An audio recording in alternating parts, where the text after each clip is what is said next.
Okay, time for Boros. Starting off with Blaze Commando, 3 colorless, a red and a white for a 5/3. And whenever an instant or sorcery spell you control deals damage, put two 1/1 red and white soldier tokens onto the battlefield with haste. So I don't know how often you're going to be using that ability.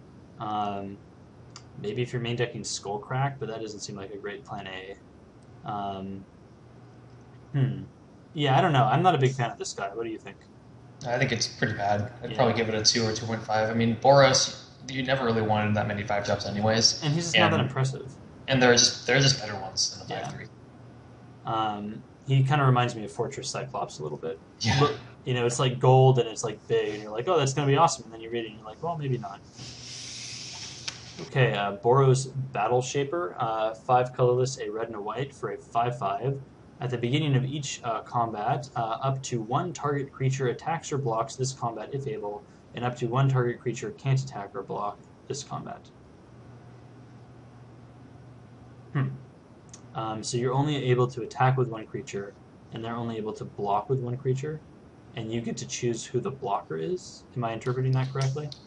No, they're able to attack with as many as they want, but at least that one has to attack. If Oh, you at choose it. least, at least. And same thing with blocking. At least Well, it that says one's supposed to. up to. It says up to one target creature attacks or blocks. So it forces minimum. Yeah. Boy. The up to thing is a little confusing. And I don't. Yeah, and it's up to one target creature attacks or blocks, so that means you get to target it. I see. So you get to choose. You get to some force. Yeah, you some get to elements force. of Yeah, the battle. but you don't have to. I guess is the difference. It's a really cool flavor card. Yeah. It's also 7 mana, and if you're trying to build an aggressive deck, clearly this doesn't work well. Yeah. But if not, then this card is insane, and I would give it a 4. Yeah. Interesting. I agree on the flavor thing, like the battle shaper. He's like changing the course of battle, like subtly. Both on defense and offense. It's kind of neat. Okay, Gleam of Battle. Whenever a creature you control attacks, put a +1/+1 counter on it. And it's 4 colorless, red and white. Well, I mean, as far as enchantments go, like that's pretty solid. Even if they remove the enchantment, the counters stick around afterwards. 6 mana is a lot, so there's something to be said for that. The artwork's awesome. I give this, probably a solid 3, maybe a 3.5. In the right deck, I could see it to 3.5, but the problem is, it's like you kind of want it in an aggressive deck. That way, on turn 6, you drop this and you attack with a lot of creatures. Yeah. But at the same, like even in that vein, you don't really want a 6 mana enchant creature or enchantment. Yeah, I mean, and that's kind of what Aggressive we deck. talk about. Like in those aggressive decks, like you want a lot of creatures, and there's a ton of combat tricks and stuff like that. So while this may be a powerful effect, it's almost like Martial Glory. Like remember how powerful that pump spell was, and like you just never took it that highly because you needed creatures more. Right. Yeah, it'll be interesting to see how highly this gets taken. I predict around 3. Okay, Legion's Initiative, red and a white. Red creatures you control get +1/+0. White creatures get +0/+1. And you can pay red and a white and exile it to exile all creatures you control. At the beginning of the next combat, return those creatures to the battlefield under their owner's control, and those creatures gain haste until end of turn. So you can basically remove it from the game to kind of counter their removal spells, I presume, or maybe if a combat step goes really bad for you, to flicker your team. Mm-hmm. Seems, like it's kind of a Crusade effect. Crusade's obviously better, but seems very strong to me. I'd say probably 4. I think it's powerful. I don't know if I'd give it a 4. I don't know. It's going to depend on the deck makeup. I'd probably give it actually closer to a 3 or 3.5. Yeah, I mean, it is giving your gold guys 1/1. Yeah. Right? So I mean, Well, your specific Boros gold guys. yeah, your specific Boros gold guys. I think it's solid. I wouldn't be unhappy to play it and take it. Yeah. But I wouldn't prioritize it over a very good creature. So maybe 3.5. 3 or 3.5. Yeah.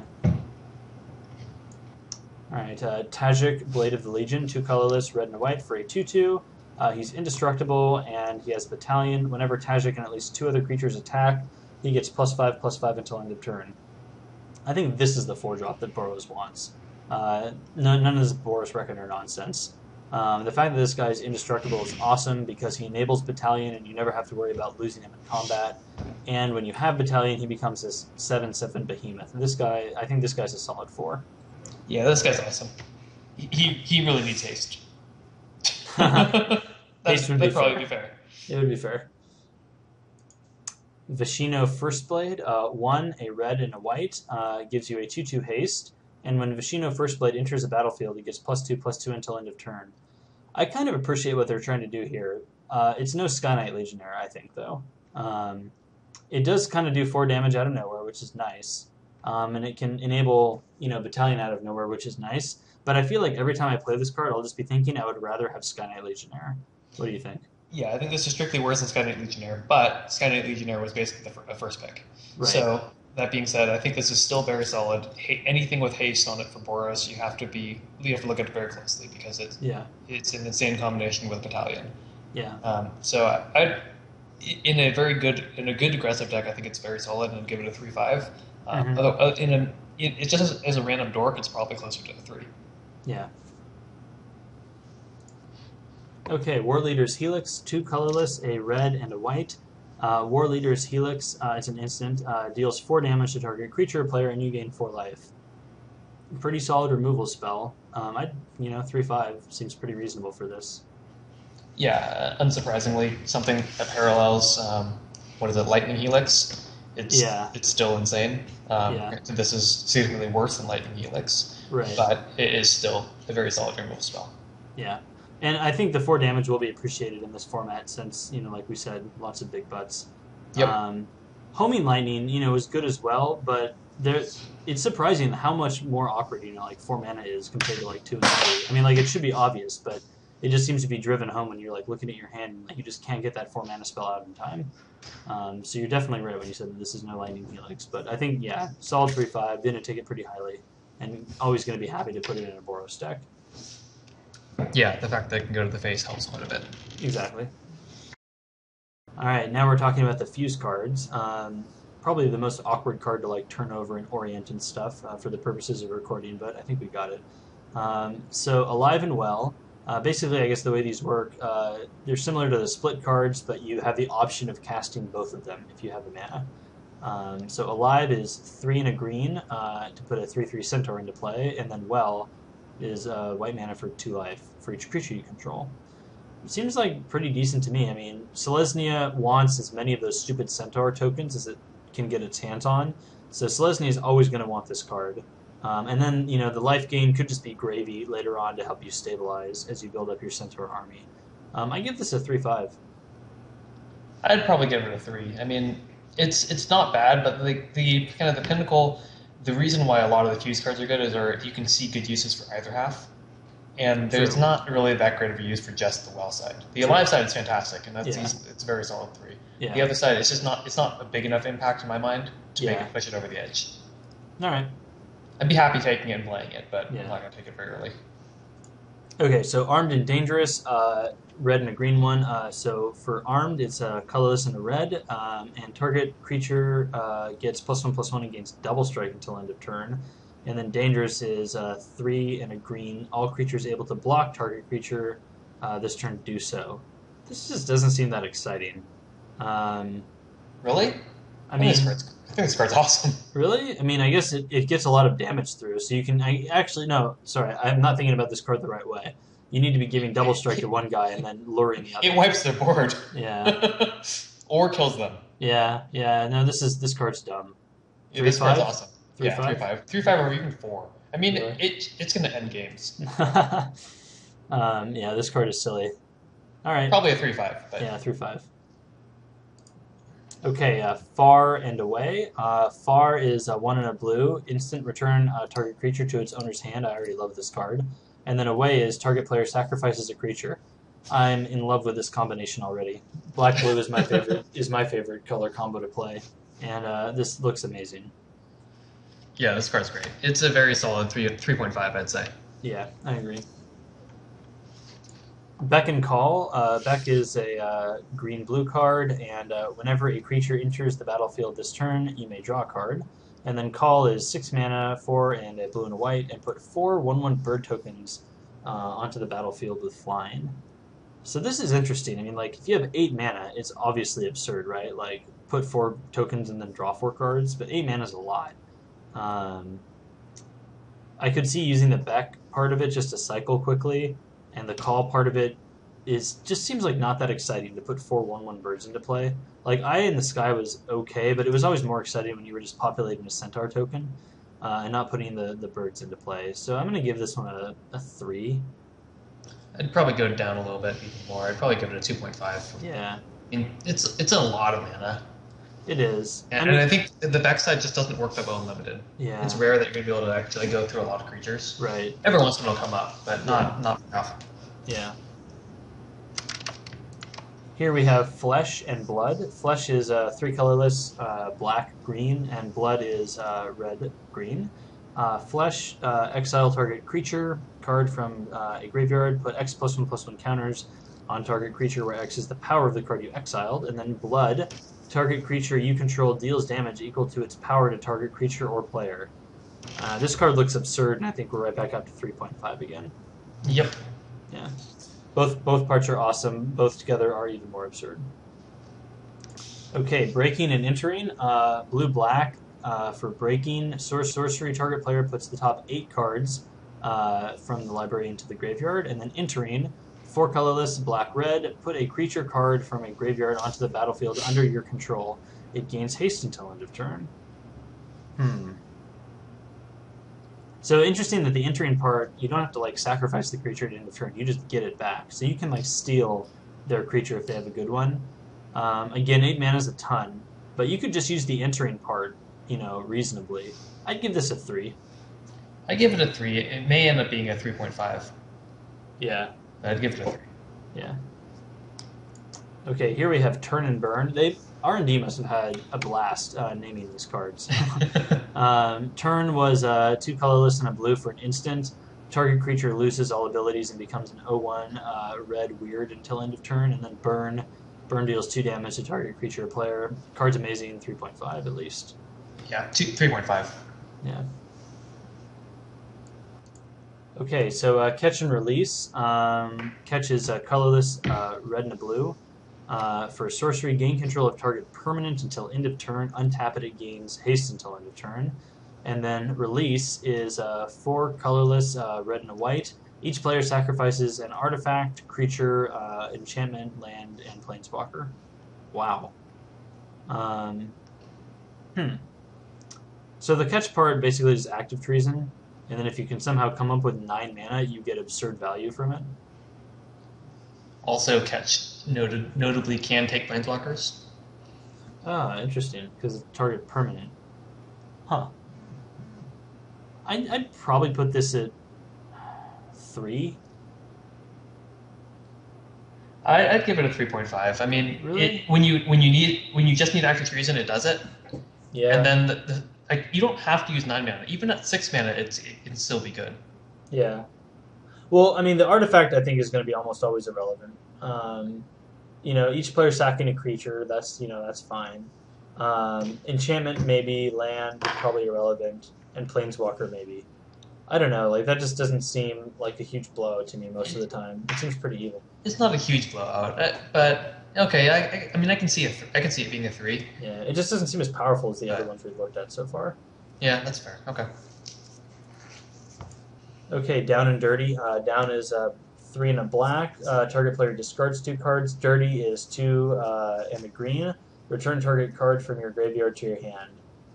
I mean, you can get card value from this. The down part is just not very exciting. Like having them, mind rot them for like 1 more mana is pretty meh. The dirty part is also kind of meh. I guess if you have 7 mana and do them all in 1 card, then you're getting decent value. But by the time you get to 7 mana, I don't know if they'll have 2 cards in their hand. I give this a 2.5, maybe even a 2. I don't know. Again, I think dirty is going to be pretty solid late game, and because of that, I think the down part just adds upside. Because mind rot, yeah, you don't really want it because of the fact that you draw it late instead. But it's great when they only have 2 cards left. Yeah, that's true. And so the fact that you have it being a split card means it's a lot better than some of its parts. That's true. And I think it's actually pretty solid. I'd probably give it a 3 or a 3.5. Okay, I could settle for a 3. All right, so give and take here. Give is 2 colorless and a green. Put 3+1/+1 counters on target creature. Take 2 colorless and a blue. Remove all +1/+1 counters from target creature you control. Draw that many cards. This seems very solid to me. 3+1/+1 counters is quite a bit. That's a big boost. And then the fact that like you might be able to remove a counter or 2 from another card and gain a bunch of cards, or just draw 3, at the very least, is pretty awesome. I give this a 3.5. Yeah, I think it's great. 3.5. All right, profit and loss. Profit 1 and a white for an instant. Creatures you control get +1/+1 until end of turn. Loss 2 and a black. Creatures your opponent controls get -1/-1 until end of turn. I think this might be one of those good examples of the sum are better than its parts. -1/-1 until end of turn, not super relevant, but this could really screw up a combat step for your opponent. Yeah, this is Zealous Persecution all over again, except it's a little more. It costs a little more, but I think it's going to be great. I think this is almost always going to be a blowout. I'd give it a 3.5. What Zealous? What I don't remember that card. Zealous Persecution. I don't remember what set it was in. It gave all your creatures +1/+1 and all their creatures -1/-1. It was a lot cheaper. It did it all in one spell, and I think it was like 1 black, 1 white. Huh.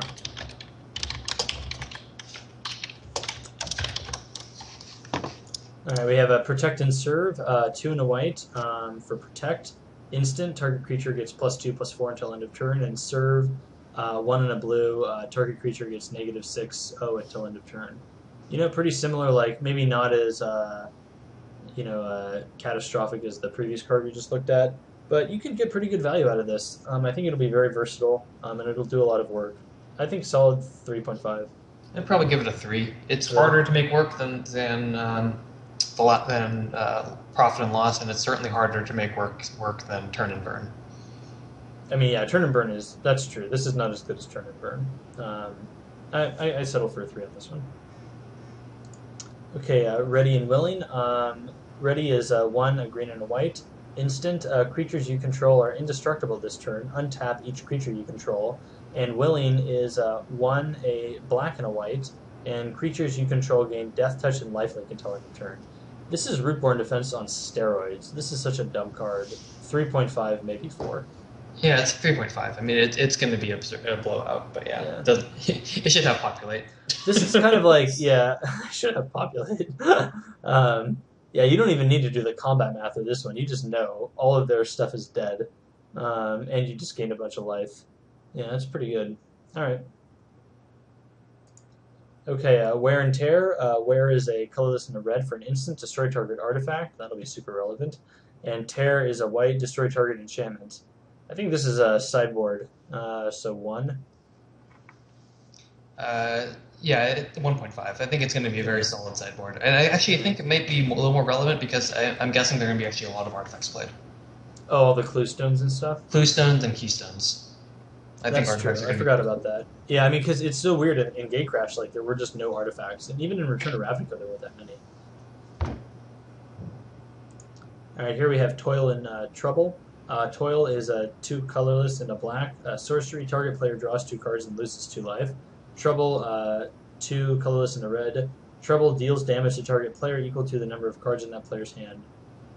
I mean, yeah, Toil is great. Trouble is, I guess, just upside to Toil being great. 3.5, I think. Yeah, I mean, it's better. It's slightly better than Divination. I don't know if I'd go all the way to 3.5. I could see it as a 3. Yeah. Okay. Every once in a while, just kill him though. Yeah, which will be funny. Yeah, I guess if we could give something 3.25 or something, slightly better than 3. Okay, so I think that pretty much wraps it up. We've talked about every card. Overall, I'm pretty excited for Gatecrash. I think that it'll be much slower than... Or Gatecrash, what am I saying? I'm excited for Dragon's Maze. I think it'll be slower than Gatecrash. I'm excited to see the 3-color decks and all the interactions. Do you have anything else to add, Zxarien? Yeah, I just got to say that the artwork in this set is amazing. It's been a long time since there's been really good artwork, and I'm kind of excited to play with this set, largely due to that reason. Also, as May said, it's going to be a lot slower format. You can notice it in the toughness ratios. A lot of the creatures, there are a lot of Pillar Field Doxes. Yeah, there's a bunch of big butts in this set. which is good for people who like to play control like myself. All right, well, thanks for watching.